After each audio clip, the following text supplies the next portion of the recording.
नमस्कार दोस्तों और प्यारे किसान भाइयों, मैं ML Godara agriculture knowledge channel पर आपका स्वागत है।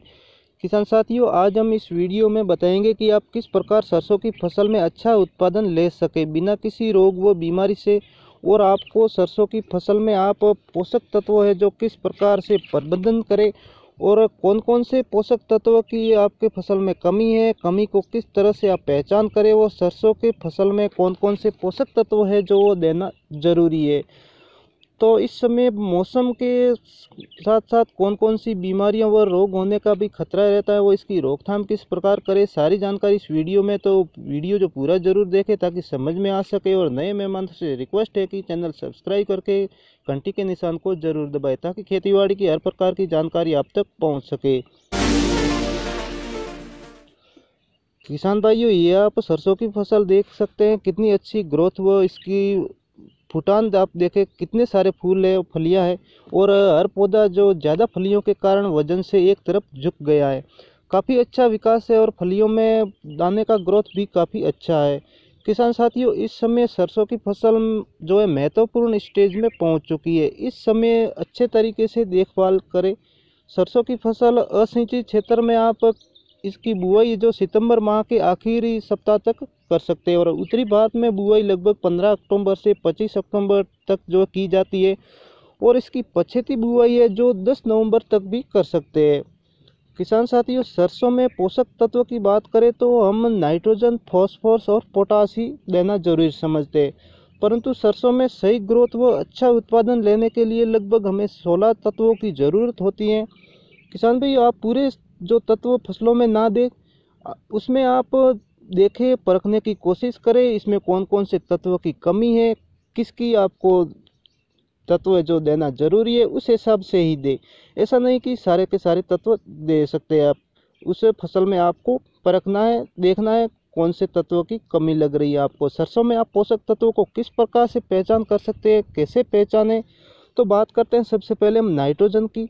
आज हम मुख्य रूप से तीन जो तत्व होते हैं, नाइट्रोजन, फॉस्फोरस और पोटास, इनकी बात करेंगे। और सूक्ष्म तत्वों में आपको देना जरूरी है लोह, जिंक और बोरॉन। ये तीन तत्व जो सूक्ष्म तत्वों के होते हैं वो आपके फसल में देना जरूरी है।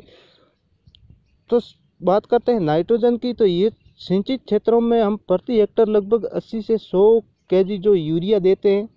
इसकी आधी मात्रा जो बुआई के समय, वो आधी मात्रा जो पहली सिंचाई के बाद में, और इसके बाद भी इसकी कमी है। तो आप इसको कमी को कैसे पहचाने, तो इसके पौधे के जो नीचे की पत्तियां पीले होने लगती है, और जो पौधे से फलियां निकलती हैं उसमें भी पीलापन दिखाई देता है। ये यूरिया की जो कमी के लक्षण है। इस समय आप यूरिया का 2% के हिसाब से पौधा पर जो है स्प्रे कर सकते हैं। यूरिया जो 10 से 12 किलो आप 500 से 600 लीटर पानी में मिक्स करके छिड़काव कर सकते हैं। किसान भाई, आगे हम बात करते हैं फॉस्फोरस की। तो इसके कमी के लक्षण की बात करें तो इसमें पौधे के जो निचली पत्तियां हैं वो गुलाबी व गहरी बैंगनी कलर की हो जाती है। इस कमी को पूरा करने के लिए आपको 2% के हिसाब से डीएपी का घोल बनाएं, और 8 से 10 केजी डीएपी वो 500 से 600 लीटर पानी में मिक्स करके अब प्रति हेक्टर में जो इसका स्प्रे करना है। इसके बाद आप नाइट्रोजन व फॉस्फोरस की कमी जो दूर कर सकते हैं। डीएपी में नाइट्रोजन व फॉस्फोरस दोनों जो है अवेलेबल है। किसान साथियों, आगे हम बात करते हैं पोटेशियम की। तो पोटास की कमी के लक्षण में पौधे के जो नीचे की पत्तियां होती है, जो दिखती तो एकदम स्वस्थ है परंतु वो साइज में छोटी रह जाती है, और पत्ती मोटी साइज व नीचे की ओर मुड़ने लगती हैं और चारों तरफ से पीली होने लगती है। इसकी कमी को दूर करने के लिए पोटेशियम नाइट्रेट KNO3 का 2% घोल बनाकर आप स्प्रे करें।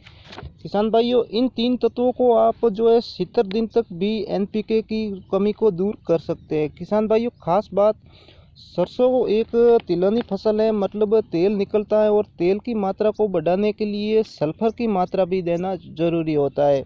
तो इसके लिए सरसों की बुआई के समय सल्फर लगभग 35 से 40 किलोग्राम प्रति हेक्टर जरूर डालें। किसान भाइयों, अगर आप सरसों की में जो फूलों की संख्या बढ़ाना चाहते हैं और अधिक उत्पादन प्राप्त करना चाहते हैं तो फली का विकास भी बहुत ही आवश्यक होता है। तो इसके लिए फसल में जिब्रेलिक एसिड जो 0.001% SL में आता है वो आपको 30 ml और सूक्ष्म पोषक तत्व जो 15 ग्राम प्रति 15 लीटर पानी और 052 34 75 प्रति 15 लीटर पानी में आपको साथ में इसका मिक्स करके स्प्रे करना है। किसान साथियों, मुख्य 3 पोषक तत्व के बारे में तो जान लिया, परंतु आजकल देखा जाए तो फसलों में सूक्ष्म पोषक तत्वों के 3 तत्व भी जरूरी होती हैं। तो इसके जो कमी के लक्षण भी आते हैं, और वो 3 तत्व हैं लोह, जिंक और बोरोन। अगर जिंक की कमी है तो पौधों पर जो शाखाएं होती हैं उन पर फलियां लंबाई नहीं हो लेती हैं, मतलब फलियां बढ़ नहीं पाती हैं, वो सिकुड़ जाती हैं। तना है जो छोटा रह जाता है और फलियों का गुच्छा बन जाता है। किसान भाइयों, जिंक की कमी दूर करने के लिए आप 2 या 3 साल में एक बार बुआई से पहले 25 केजी जिंक सल्फेट जरूर मिलाएं। बात करते हैं लोह यानी आयरन की, तो इसकी कमी के लक्षण पत्ती की सिरा जो हरी होगी मगर बीच में पत्ती जो है पीली पड़ जाती है। इसकी कमी दूर करने के लिए आयरन सल्फेट 0.5% जो 500 लीटर पानी में मिलाकर प्रति हेक्टर में स्प्रे करें। और तीसरा तत्व है वो है महत्वपूर्ण तत्व है बोरोन। बोरोन हर फसल, हर बागवानी, सब्जियां आदि में देना बहुत ही ज़रूरी होता है। फल, फ्रूट, सब्जियां यह नरम रखता है जिससे फटने की समस्या नहीं होती है। सरसों में आप बोरोन को 1 केजी प्रति हेक्टर बुआई के समय आप आखिरी जो जुताई के समय मिला दे। बात करते हैं बोरोन के कमी के लक्षण की, तो इससे फूल झड़ने लगते हैं और फूलों से फलियां नहीं बनती, फलियों में दाना जो है नहीं होता है, यह पौधे के ऊपरी भाग में नज़र आते हैं। किसान भाइयों, आगे बात करते हैं सरसों में कीट व बीमारियों की, तो इसमें मुख्य 3 बीमारियां आती है। उसमें से सबसे पहले है काला धब्बा यानी अल्टरनेरिया ब्लाइट, और दूसरा है सफ़ेद रतुआ यानी वाइट रस्ट, और तीसरा है तना गलन। यह एक फफूंद जनित बीमारी है। काला धब्बा लगभग 40 से 50 दिन की फसल में जो लक्षण दिखाई देते हैं। पौधे की पत्तियों के ऊपरी सतह पर गहरे भूरे व काले रंग के जो है धब्बे दिखाई देंगे। यह बीमारी पत्तियों से शुरू होकर फलियों में भी दिखाई देती है, जिससे जो दाने हैं वो भूरे वो सिकुड़ जाते हैं, तेल की मात्रा भी कम हो जाती है। इसके नियंत्रण के लिए आप मैनकोजेब जो 2 ग्राम प्रति लीटर पानी में मिलाकर स्प्रे करें। दूसरा स्प्रे आप 10 दिन से 15 दिन के बाद भी कर सकते हैं। और आगे बात करते हैं सफ़ेद रतुआ यानी वाइट रस्ट की। ये बीमारी नमी ज़्यादा होगी व तापमान कम होगा तब ये बीमारी होती है। ये नीचे की पत्तियों से शुरू होती हैं और पत्ती के नीचे की तरफ जो रुई की तरह सफ़ेद सफ़ेद दिखाई देता है। ये फूल से फली बनते समय जो है ज़्यादा हो जाती हैं। इससे फलियों के अंदर जो आप देखेंगे तो सफ़ेद सफ़ेद दिखाई देगा, जो रुई के जैसा दिखाई देता है, और दाना नहीं होगा। इसके नियंत्रण के लिए आप मैनकोजेब 2 ग्राम प्रति लीटर पानी में मिलाकर स्प्रे कर सकते हैं।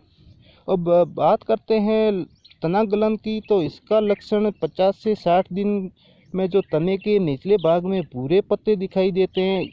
इससे कम ग्रोथ होगा, पौधा जल्दी से पक जाएगा और पूरी फसल है जो एक अलग ही प्रकार से दिखाई देगा, जो पौधा इससे ग्रसित होगा। तो इसके रोकथाम के लिए आप कार्बेंडाजिम जो 0.2% प्रतिशत घोल बनाकर जो स्प्रे करें, और इस स्प्रे से तना गलन नहीं आएगा। और 60 से 65 दिन बाद जो है सरसों में आप सिंचाई ना करें, नहीं तो ये बीमारी होने की संभावना होती है। और लास्ट में हम बात करते हैं एफिड यानी माहू की, कहीं पर इसे मैला भी कहते हैं। इसका प्रकोप हर फसल में आपको देखने को मिलता है। समय रहते इसकी रोकथाम ना की जाए तो ये काफ़ी नुकसान पहुंचाता है। इसके नियंत्रण के लिए आपको कोई भी अच्छी कीटनाशक दवा जो थायोमैक्सम, इमिडाक्लोप्रिड या एसिटामाप्रिड आदि आती हैं, इसका आप स्प्रे करें समय पर, तो इसकी रोकथाम कर सकते हैं। किसान साथियों, वीडियो की जानकारी अच्छी लगी हो तो लाइक ज़रूर करें और बाकी किसान भाइयों तक शेयर करना ना भूलें। जय जवान जय किसान। धन्यवाद दोस्तों।